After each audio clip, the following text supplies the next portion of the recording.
ಕಳೆದ 2 ವಾರಗಳಿಂದ ಈ ದೇಶದಲ್ಲಿ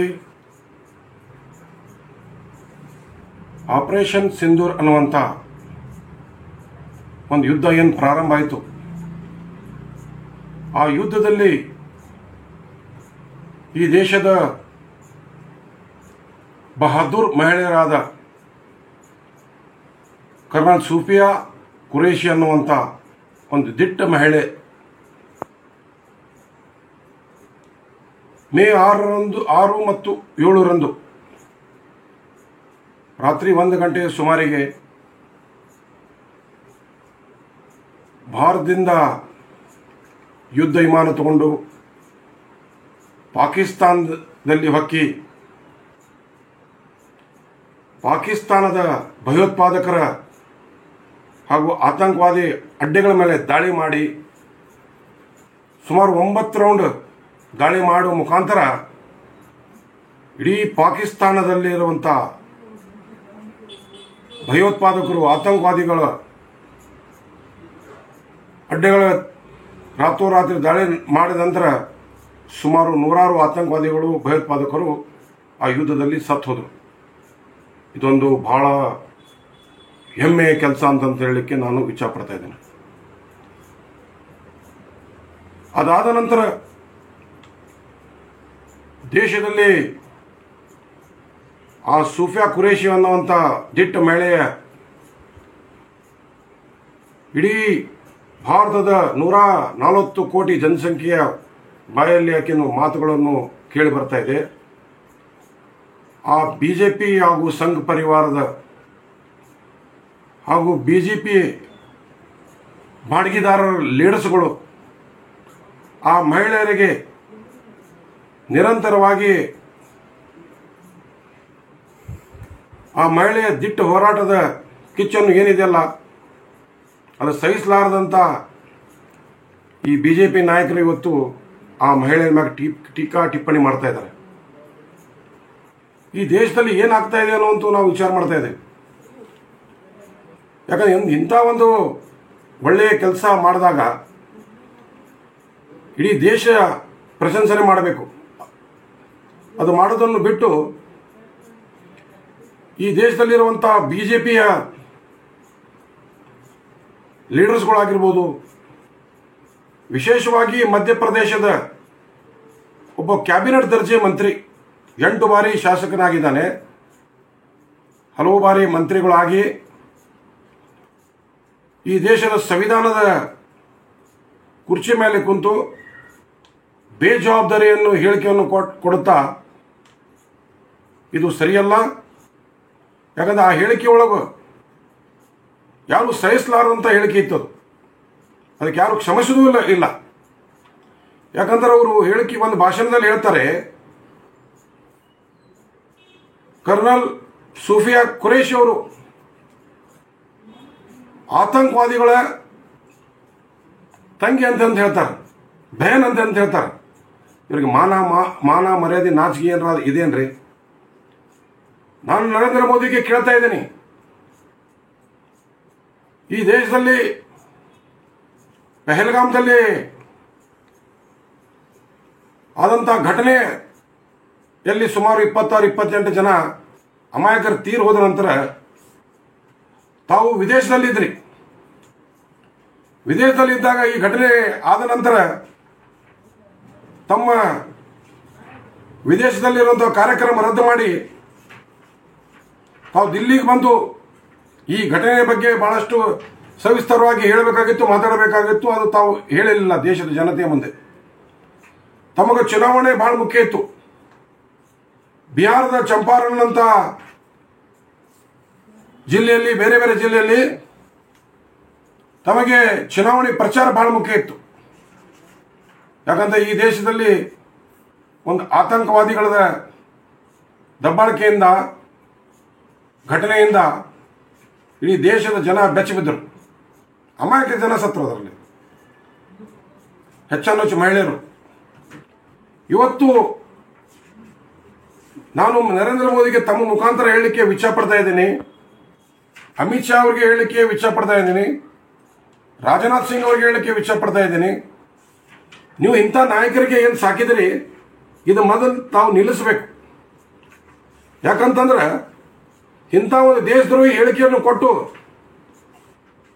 ಆ ಕರ್ನಲ್ ಸೂಫಿಯಾ ಖುರೇಶಿ ಅವರ ಒಬ್ಬ ಮಹಿಳಾ ಇರೋದ್ರಿಂದ, ಒಬ್ಬ ವಿಶೇಷವಾಗಿ ಮುಸ್ಲಿಂ ಮಹಿಳೆ ಇರೋದ್ರಿಂದ ಅವ್ರಿಗೆ ಗುರಿಯನ್ನು ಇಟ್ಟುಕೊಂಡು ಇದರಲ್ಲಿ ಜಾತಿ ಧರ್ಮದ ಆಧಾರ ಮ್ಯಾಗ ಯುದ್ಧದ ಬಗ್ಗೆ ಮಾತಾಡ್ತಾ ಇದ್ದಾರೆ ಅಂತಂದ್ರೆ ನಾಚಿಕೆ ಬರಬೇಕು ಇವ್ರಿಗೆ. ನಾನು ತಮ್ಮ ಮುಖಾಂತರ ಹೇಳಿಕೆ ವಿಷಯ ಪಡ್ತಾ ಇದ್ದೀನಿ. ಆ ವಿಜಯ್ ಶಾ ಅನ್ನುವಂಥ ಸಡಕ್ ಚಾಪ್ ಮಂತ್ರಿ ಏನಿದ್ದಾನೆ ಅವ್ರಿಗೆ ಕೂಡಲೇ FIR ಮಾಡುವ ಮುಖಾಂತರ ದೇಶದ್ರೋಹಿ FIR ಮಾಡಬೇಕು. NSA UAP ಆಕ್ಟ್ನಲ್ಲಿ ಅವ್ರಿಗೆ ಜೈಲದ ಸಲಾಖೆಯಿಂದ ಕಳಿಸುವಂಥ ಕೆಲಸ ತಾವು ಮಾಡಬೇಕು. ಇದು ಸಾಮಾನ್ಯ ಹೇಳಿಕೆ ಅಲ್ಲ, ಅದು ಇಡೀ ದೇಶದ 140 ಕೋಟಿ ಜನ ಮನಸ್ಸನ್ನು ನೋವು ಮಾಡಿದಂಥ ಹೇಳಿಕೆ ಅದು. ವಿಶೇಷವಾಗಿ ಮಹಿಳೆಯರ ಬಗ್ಗೆ ಬಹಳ ದೊಡ್ಡದಂಥ ಅಪಮಾನ ಆಗೈತಿ. ಒಂದು ಕಡೆ ನರೇಂದ್ರ ಮೋದಿ ಹೇಳ್ತಾರೆ ದೇಶ के अंदर ಬೇಟಿ ಪಢಾओ ಬೇಟಿ ಬಚಾओ ಅಂತ ಹೇಳ್ತಾರೆ, ನಾರಿ ಬಗ್ಗೆ ಎಷ್ಟೊಂದು ಮಾತಾಡ್ತಾರೆ.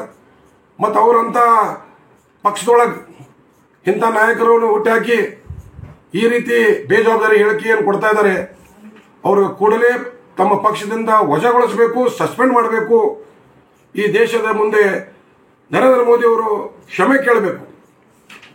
ಯಾಕಂದ್ರೆ ಕೂಡಲೇ ಅದು ಹೇಳಿದ ತಕ್ಷಣ 24 ಗಂಟೆಯೊಳಗೆ ಅವ್ರಿಗೆ ಸಸ್ಪೆಂಡ್ ಮಾಡಬೇಕಾಯ್ತು ಅವ್ರ ಮಂತ್ರಿ ಸ್ಥಾನದಿಂದ. ಅದು ಯಾಕೆ ಮಾಡಿಲ್ಲ ಅನ್ನೋದು ದೊಡ್ಡದಂಥ ಪ್ರಶ್ನೆ ಇದೆ. ನಿನ್ನೆನೂ ಕೂಡ ಮಧ್ಯಪ್ರದೇಶದ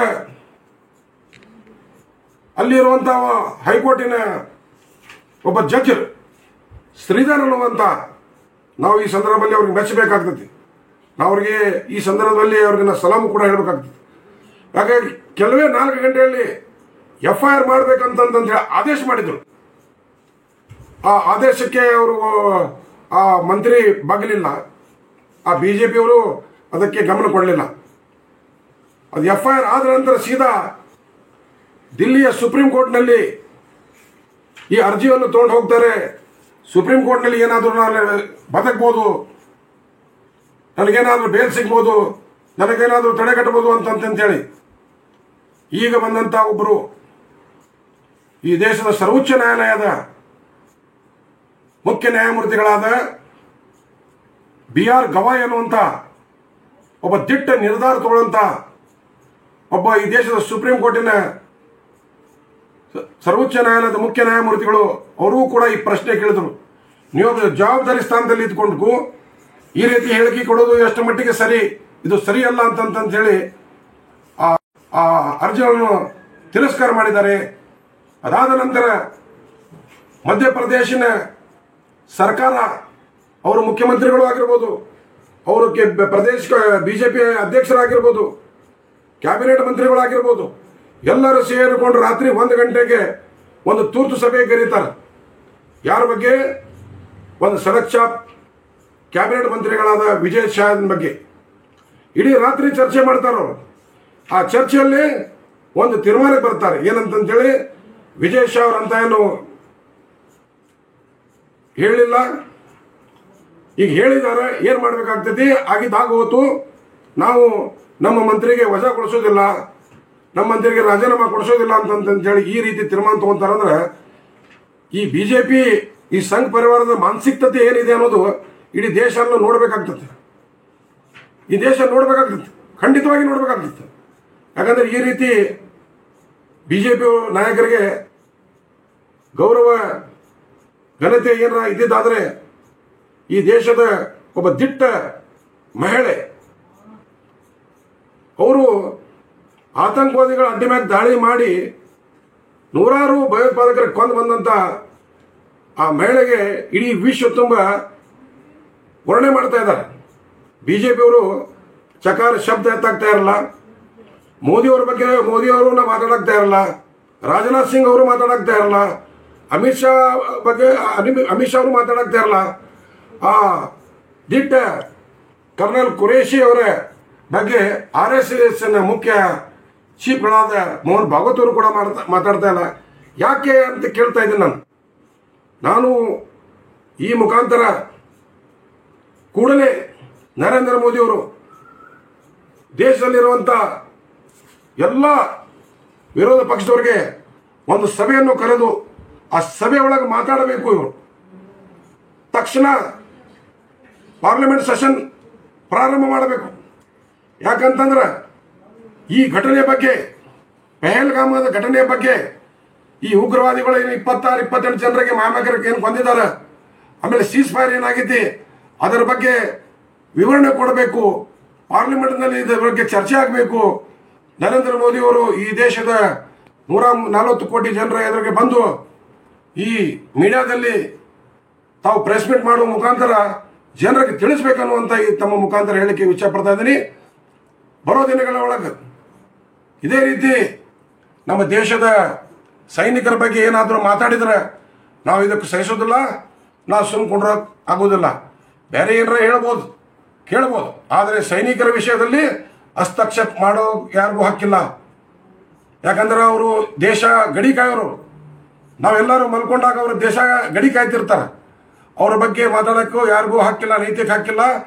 ಏನು BJP ಕೈಗೊಂಬೆ ಏನಲ್ಲ ಯಾರು ನಮ್ಮ ಸೈನಿಕರು. ಇವತ್ತು ಮನಸ್ಸು ಮಾಡಿದರೆ ಪಾಕಿಸ್ತಾನ 24 ತಾಸುಗಳಲ್ಲಿ ಕಬ್ಜಾ ಮಾಡ್ಬೋದು, ದಾಳಿ ಮಾಡ್ಬೋದು. ಅವ್ರಿಗೆ ಸೋಲಿಸಲಿಕ್ಕೆ ಭಾಳ ಸುಲಭ ಇದೆ. ಮೊನ್ನೆ ತಾನೇನು ನಾವು ಒಂದು ವೇಳೆ ಈ ಯುದ್ಧ ಪ್ರಾರಂಭ ಮಾಡಿದರೆ ನಾವು ಕಾಶ್ಮೀರದಲ್ಲಿರುವಂಥ ಪಾಕಿಸ್ತಾನದ ಕೈಯಲ್ಲಿರುವಂಥ POK ಏನಿದಲ್ಲ ಅದು ನಾವು ಗೆಲ್ಲಬಹುದಿತ್ತಾಗಿತ್ತು, ವಶಪಡಿಸ್ಕೋಬಹುದಾಗಿತ್ತು. ಅದು ಕೆಲಸ ಇವತ್ತು ನರೇಂದ್ರ ಮೋದಿ ಸರ್ಕಾರ ಮಾಡಲಿಲ್ಲ.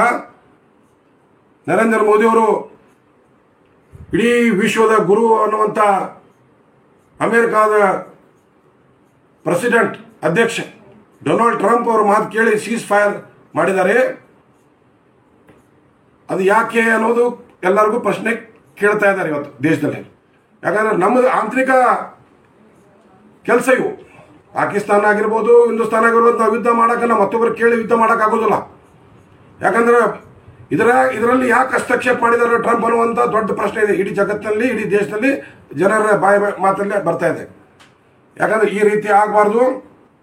ಇವತ್ತು ಅವರು ಟ್ರೇಡಿಂಗ್ ಸಂಬಂಧ ಪಾಕಿಸ್ತಾನ ಮತ್ತು ಭಾರತ ದೇಶದಲ್ಲಿ ಇರುವಂಥ ಟ್ರೇಡಿಂಗ್ ನಾವು ವ್ಯಾಪಾರ ಏನಿದಲ್ಲ, ನೀವು ಒಂದು ವೇಳೆ ಯುದ್ಧ ನಿಲ್ಲಿಸಲಿಲ್ಲ ಅಂತಂದ್ರೆ ನಾವು ನಿಮ್ಮ ಜೊತೆಗೆ ವ್ಯಾಪಾರ ಬಂದ್ ಮಾಡ್ತೀವಿ ಅಂತಂತೇಳಿ ಏನು ಧಮಕಿ ಹಾಕ್ಯಾರ. ಆ ಧಮಕಿಗೆ ಹೆದರಿ ಇವತ್ತು ನರೇಂದ್ರ ಮೋದಿಯವರು ಯುದ್ಧ ಹಿಂದೆ ತಗೊಂಡಾರ.